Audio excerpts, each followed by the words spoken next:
Welcome back to the Cossy Arsenal channel. My name is Cossy. Welcome back to a brand new video.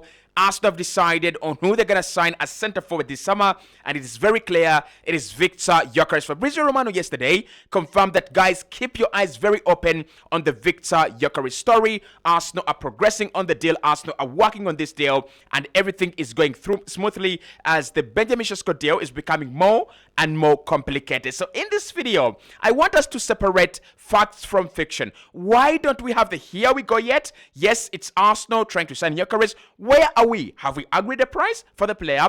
Are Sporting now talking to Arsenal? Are we close to getting a verbal agreement with Sporting? Where exactly is this deal? And why have we given up on Sesko and Watkins? Why are Arsenal now focusing on VIKTOR GYOKEREZ? And is it true that Mikel Arteta set an ultimatum on this deal? And what is the ultimatum? Because he says, I am tired of today GYOKEREZ, tomorrow Sesko, and the third day Watkins. If you're working on this GYOKEREZ deal, I'm going to give you a set amount of time, get my striker done, and I want to move on to pre-season. So let's separate facts from fiction on the GYOKEREZ deal. By the end of this video, you should be able to understand what is not true that is being reported, especially in Portuguese media, and what is absolutely true that is being reported in Portuguese media, but also in the big 5 leagues in Europe as well. Hit the like button for me, subscribe to the channel as well. Let's get into it. So let's start off with the fiction. Let us start off with the reports that are actually not true, but have been reported throughout Portugal. Number one, a fee has not been agreed, not at Sporting, not between Arsenal and Sporting, and not between Arsenal and GYOKEREZ. So what actually happened is there is a release clause of 100 million euros, and Arsenal know of this release clause, but they told GYOKEREZ and Sporting that we don't want to pay anything close to that. We don't have any intentions of paying 100 million euros for a guy who's 28 and has played in Portugal for a very long time. We don't even know if things are going to work out in our favor if we sign him. And Sporting said it's okay, we are not going to sell the player at 100 million euros, but Sporting are saying they have never told VIKTOR GYOKEREZ and his camp that they will sell the player at 60 million euros plus add-ons. So Sporting is saying that is not true. There is no such an agreement that we will sell the player at 70 million euros, right? 60 plus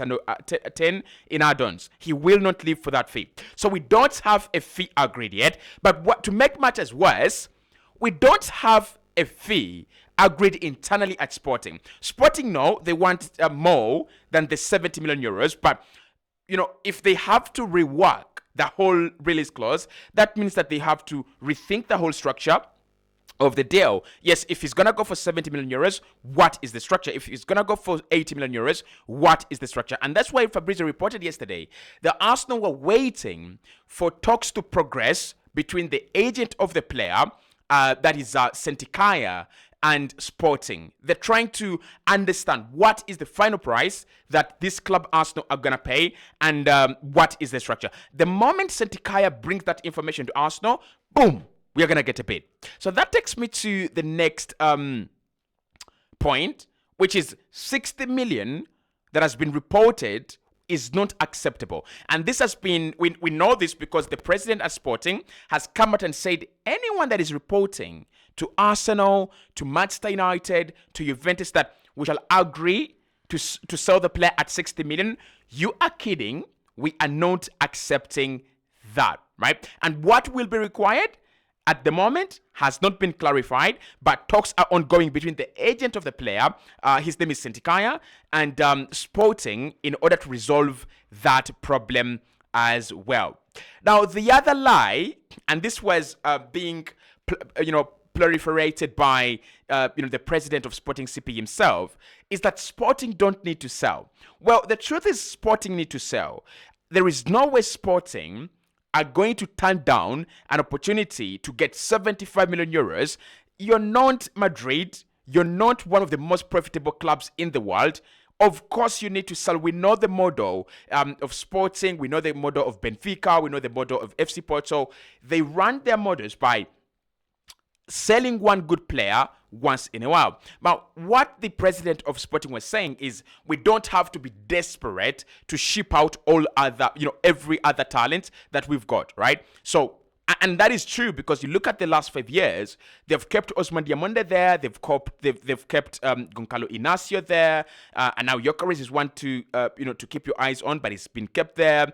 Macased, is it called Marcus Edwards, the guy that plays on the wings, also in the number 10, and then Pedro Goncalves. They've kept a big chunk of their very good talent, and that maybe shows you that they're not desperate, but saying they don't need to sell and the right offer is on the table, they're lying. They actually will sell. So another lie that has been talked about this deal is the wages of the player, and many people have been saying that he's asking in excess of 300k. That was never true. Arsenal talked to Gyökeres. Arsenal agreed personal terms with Gyökeres, and the price is the wages are way lower than 300k. Now, he might be one of the most paid players at Arsenal because we don't have this ridiculous wage bill that other clubs would actually have. But that doesn't mean he's asking for ridiculous wages. Like, he's earning 40k a week. If he was asking for 400k, 300k, 250k, that would be a little bit problematic. But this is a guy that is willing to join Arsenal 100% and is asking for anything between 180 to 220k. That is reasonable for a striker in his prime. He wants to make some good money for his family before time runs out. Who doesn't want to make big money for their family as they are, becoming older? I mean, talk to me in the comment box below if you're 28 and you don't feel this fear of, I want to secure a future for my loved ones and my family as quicker and as quick as possible. No one. Everybody wants to secure a good future for their family, and that's what Gyökeres is saying. If I can get a decent wage at Arsenal, it would make him one of the most paid, but it wouldn't mean it's actually ridiculous. The agent fees have also been miscommunicated. His agent is not asking for ridiculous sign-on bonuses and fees. As well, contrary to what was being reported, these are parties that are willing to join Arsenal, and they're willing to compromise, and they're willing to negotiate with Arsenal in order to sort out anything that would block a move. Now, no bid has been sent yet at the moment, but the other lie that has been said is that Gyökeres is just an option. He's not the priority. As far as I understand, we were told right from the beginning that Arsenal are following closely Šeško and Gyökeres. None of them was a priority. None of them was an option. And then stories started proliferating on the internet that Šeško is the priority. And we don't know where this was coming from, but reliable journalists and reliable sources like the David Stains of this world kept on saying Arsenal still want to assess their options until the final minute. So Gyökeres has never been an option to Šeško, and Šeško has never been an option to VIKTOR Gyökeres. That is the fiction. Those are the lies. What is the truth? What has really happened on this deal? Well, number one, the deal is advancing on player side. Is very, very advanced actually on the player side. He has agreed most of the conditions Arsenal have set, and Arsenal are okay with most of the conditions that the player and his agent are having. They're not difficult conditions. They're conditions that any player would actually set in order to get a good move from Sporting to Arsenal. Personal terms are not a problem like it was being reported. Not a problem at all, right? So that much we know. It's been reported by Nicolo Schira. It's been reported by Fabrizio that the guy is not going to allow personal terms to be his problem, to be the problem blocking him from a Champions League club. Number three, he wants UEFA Champions League. That is true. Like Manchester United had a massive chance to sign this guy because Ruben Amorim has worked with him. That's number one. Number two, United were willing to splash the cash on Gyökeres. And number three, I honestly think, I don't know if this is true, but I honestly think that Manchester United are badly in need of a striker. Like, I look at the links to Hugo Ekitike and Bomo and what, they're really desperate to strengthen that forward line. So United showed all the positive energy and the guy said, I want you to be in the UEFA Champions League, or give me some time. Now, although we don't have a clear picture of what Sporting won, we actually can confirm that Sporting want upwards of 75 million euros, and they're hoping to collect about 80 million euros. And that's why I said for me before, this deal isn't so far away. Arsenal are willing to spend 70 million euros on a striker this summer, and Sporting are willing to collect about 80 million euros from their striker. What if there was a compromise? Arsenal go up by 5 million, taking it to 75, and Sporting go down by 5 million, making it 75 million euros, right?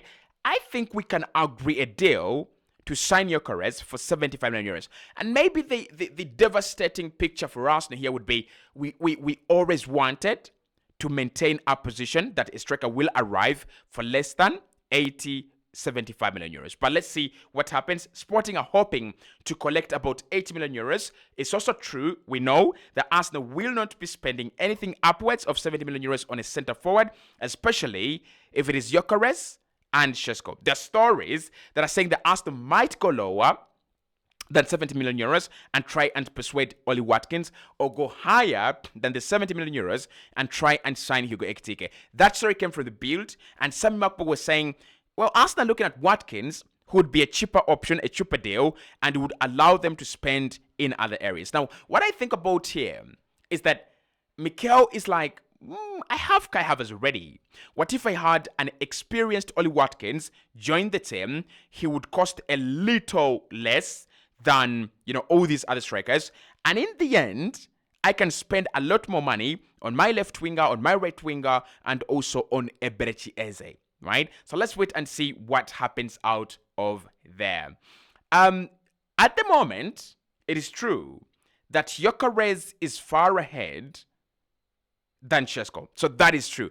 The deals prior to this situation, the deals were, I would say, progressing at the same rate. Today we hear personal terms on Šeško, tomorrow personal terms on GYOKEREZ. We hear, Arsenal's willingness on Šeško, we hear Arsenal's willingness on GYOKEREZ. But now, it kind of feels like Arsenal are ready to sign GYOKEREZ. So the deal is more advanced than the Benjamin Šeško deal. And the reason for that, we are being told that Arsenal do not have a good relationship with RB Leipzig to cash in on. We were trying to sign Leipzig's striker, given the relationship Eto and Edu had created with the agent of the player and RB Leipzig. That has been shattered, and that has been rendered useless now that Andre Bata has come in. Okay. Now, Mikel Arteta wants a resolution before preseason. And this is what is forcing this deal to actually accelerate and ramp up as quickly as possible. Otherwise, there would have been a possibility where Arsenal just wait and wait and wait. But Mikel Arteta is saying, and this has been reported by the BBC this morning, that Mikel has set an ultimatum for this deal, right? He's set an ultimatum. He must get his striker within 2 weeks. And if you ask me what is happening in 2 weeks, why are we having a 2 weeks deadline? The answer is absolutely easy. Very, very, very easy. He wants a striker in preseason. He wants a striker part of our preseason. And then the player wants to join Arsenal. At the moment, he's dedicated to Arsenal. He's told Manchester United to wait, and Andre Bata is pushing for this move. Actually, this deal has bigger backing from Andre Bata and people working with him than the backing that is got from Mikel Arteta, right? So that is also true. So if you ask me, fiction versus facts, GYOKEREZ still is joining Arsenal, because when I look at the important facts, they still point to the fact that Arsenal are advancing on this deal. And if I look at the fiction, it's coming from the fact that, well, Arsenal want to advance on this deal, but maybe, right, just maybe, they don't have the right clarification from Sporting yet.